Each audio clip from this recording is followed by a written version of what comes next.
નમસ્કાર મિત્રો, આજના નવા વિડીયોમાં આપનું સ્વાગત છે।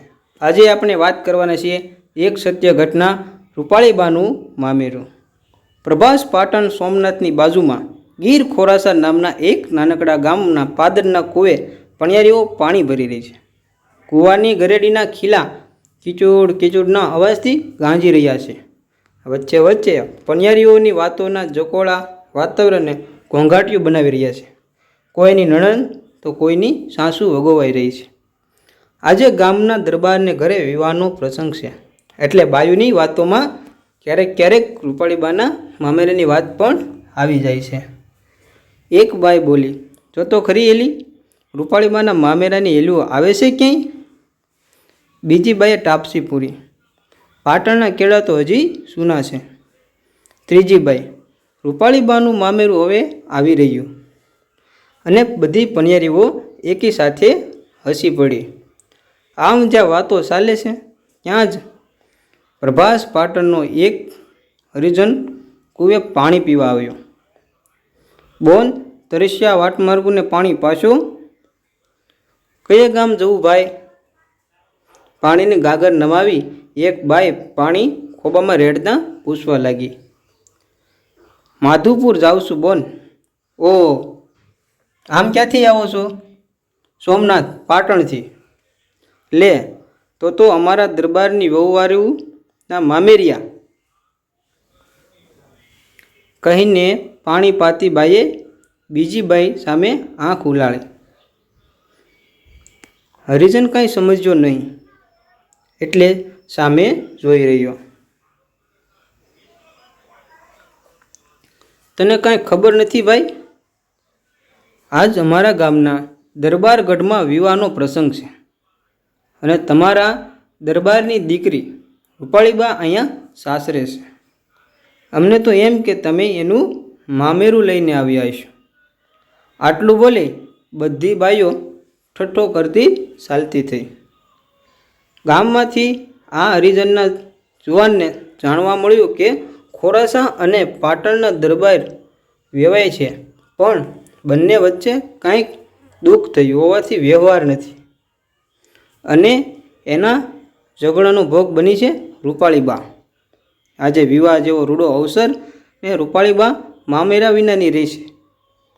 આપણી ભારતીય સંસ્કૃતિમાં મામેરાનું બહુ જ મહત્ત્વ છે।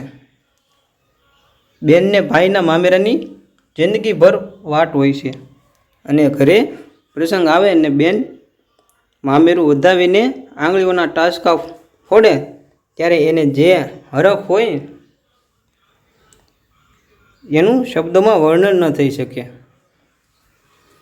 તો આ હરિજનનો જુવાન વિચાર કરતો ગામના પાદરે આવ્યો।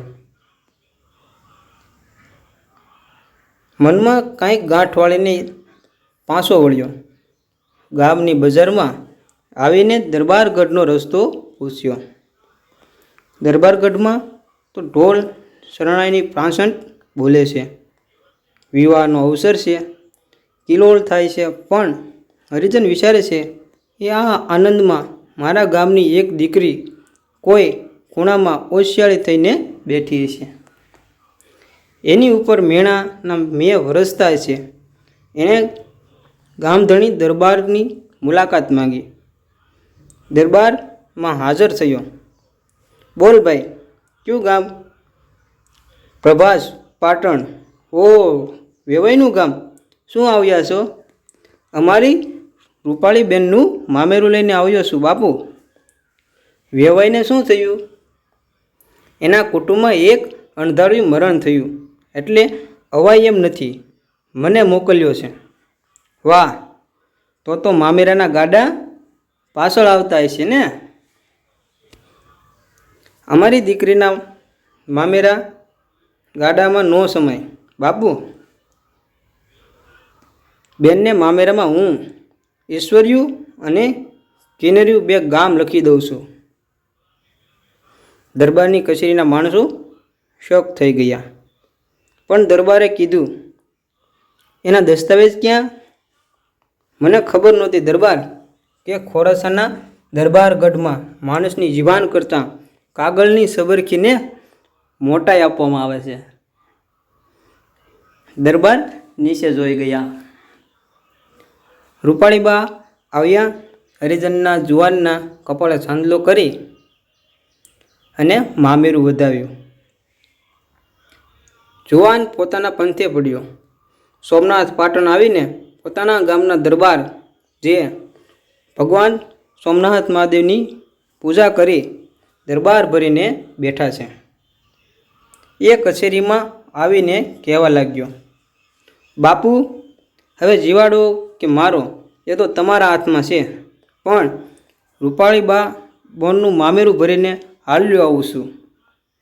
પ્રભાસ પાટણના દરબારની દાઢીને મૂછ ફરકવા લાગી. મામેરામાં શું દીધું ભાઈ? ઈશ્વર્યું અને કિન્નર્યું બે ગામનો દસ્તાવેજ પુગાડવાનો છે.